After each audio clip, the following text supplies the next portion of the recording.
much. You know, it's hard to believe that it has been 8 years since I first came to this convention to talk with you about why I thought my husband should be president. Remember how I told you about his character and conviction, his decency and his grace, the traits that we've seen every day that he served our country in the White House. I also told you about our daughters, how they are the heart of our hearts, the center of our world, and during our time in the White House, we've had the joy of watching them grow from bubbly little girls into poised young women, a journey that started soon after we arrived in Washington, when they set off for their first day at their new school. I will never forget that winter morning as I watched our girls, just 7 and 10 years old, pile into those black SUVs with all those big men with guns. And I saw their little faces pressed up against the window, and the only thing I could think was, what have we done? See, because at that moment, I realized that our time in the White House would form the foundation for who they would become, and how well we managed this experience could truly make or break them. That is what Barack and I think about every day as we try to guide and protect our girls through the challenges of this unusual life in the spotlight. How we urge them to ignore those who question their father's citizenship or faith. How we insist that the hateful language they hear from public figures on TV does not represent the true spirit of this country. How we explain that when someone is cruel or acts like a bully, you don't stoop to their level. No, our motto is, when they go low, we go high.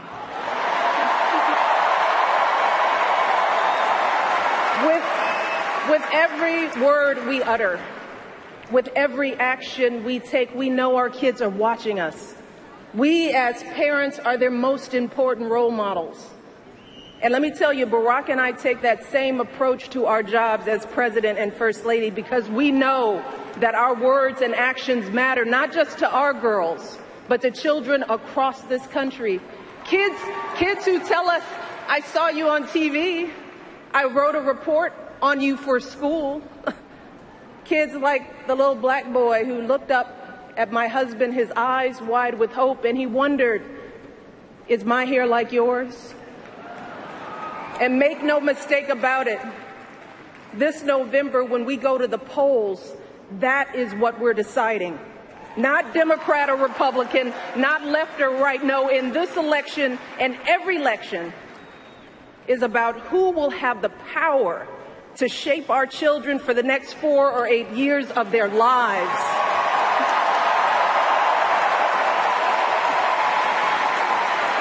And I am here tonight because in this election, there is only one person who I trust with that responsibility.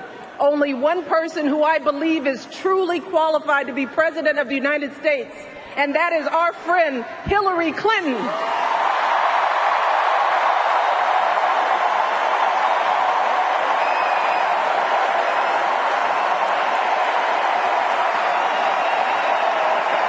That's right.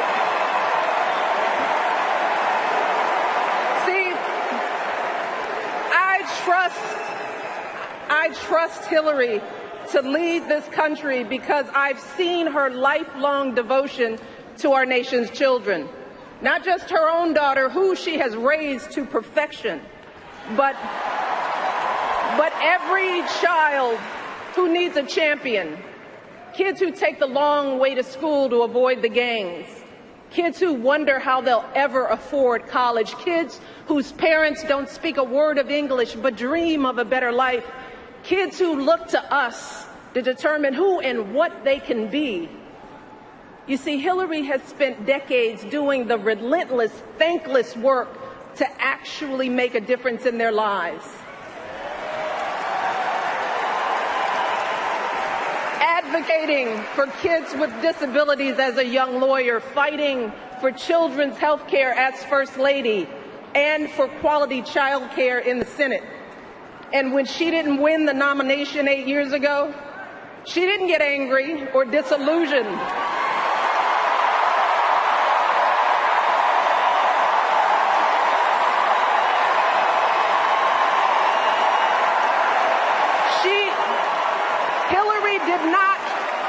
Hillary did not pack up and go home, because as a true public servant, Hillary knows that this is so much bigger than her own desires and disappointments. So she proudly stepped up to serve our country once again as Secretary of State, traveling the globe to keep our kids safe. And look, there were plenty of moments when Hillary could have decided that this work was too hard, that the price of public service was too high, that she was tired of being picked apart for how she looks or how she talks or even how she laughs. But here's the thing. What I admire most about Hillary is that she never buckles under pressure. She never takes the easy way out. And Hillary Clinton has never quit on anything in her life.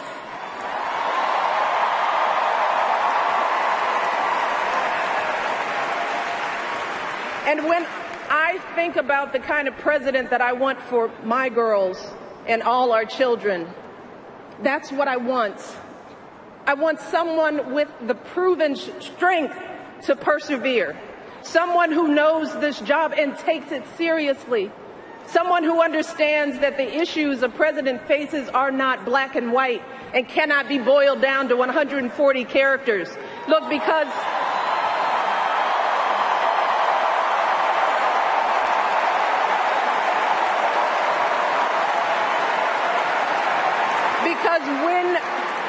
when you have the nuclear codes at your fingertips and the military in your command, you can't make snap decisions.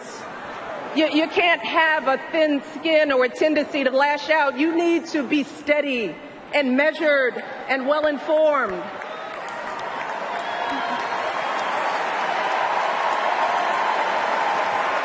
I want a president with a record of public service, someone whose life's work shows our children that we don't chase fame and fortune for ourselves. We fight to give everyone a chance to succeed. And we give back even when we're struggling ourselves, because we know that there is always someone worse off. And there, but for the grace of God, go I. I want a president who will teach our children that everyone in this country matters. A president who truly believes in the vision that our founders put forth all those years ago, that we are all created equal, each a beloved part of the great American story. And when crisis hits, we don't turn against each other. No, we listen to each other. We lean on each other, because we are always stronger together.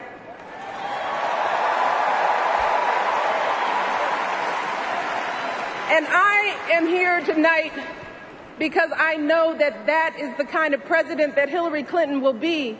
And that's why in this election, I'm with her.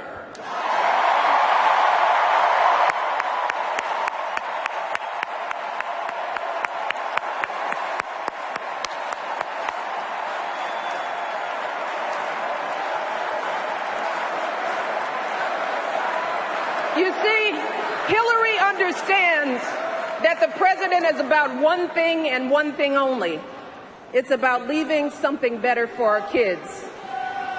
That's how we've always moved this country forward, by all of us coming together on behalf of our children. Heroes of every color and creed who wear the uniform and risk their lives to keep passing down those blessings of liberty. police officers and protesters in Dallas who all desperately want to keep our children safe, people who lined up in Orlando to donate blood because it could have been their son, their daughter in that club.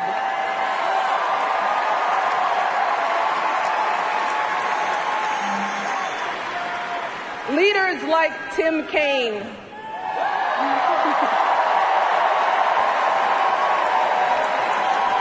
who show our kids what decency and devotion look like. Leaders like Hillary Clinton, who has the guts and the grace to keep coming back and putting those cracks in that highest and hardest glass ceiling until she finally breaks through, lifting all of us along with her. That is the story of this country, the story that has brought me to this stage tonight, the story of generations of people who felt the lash of bondage, the shame of servitude, the sting of segregation, but who kept on striving and hoping and doing what needed to be done so that today I wake up every morning in a house that was built by slaves.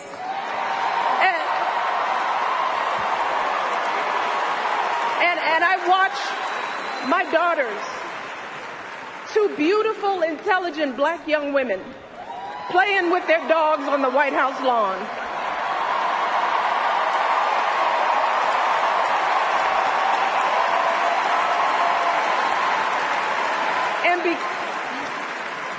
And because of Hillary Clinton, my daughters and all our sons and daughters now take for granted that a woman can be president of the United States.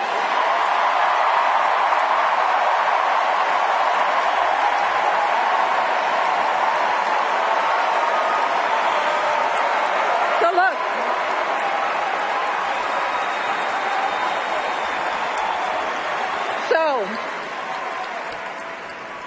don't let anyone ever tell you that this country isn't great, that somehow we need to make it great again, because this right now is the greatest country on earth.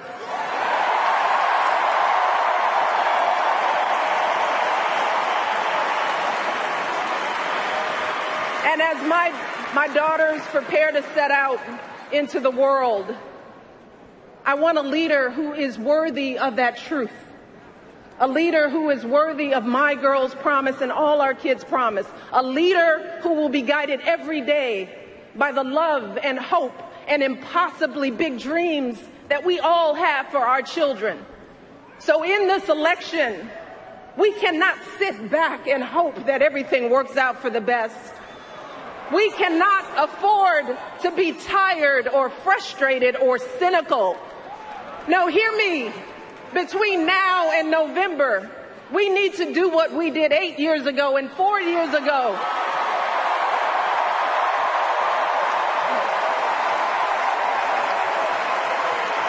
We need to knock on every door. We need to get out every vote. We need to pour every last ounce of our passion and our strength and our love for this country into electing Hillary Clinton as President of the United States of America. So let's get to work. Thank you all, and God bless.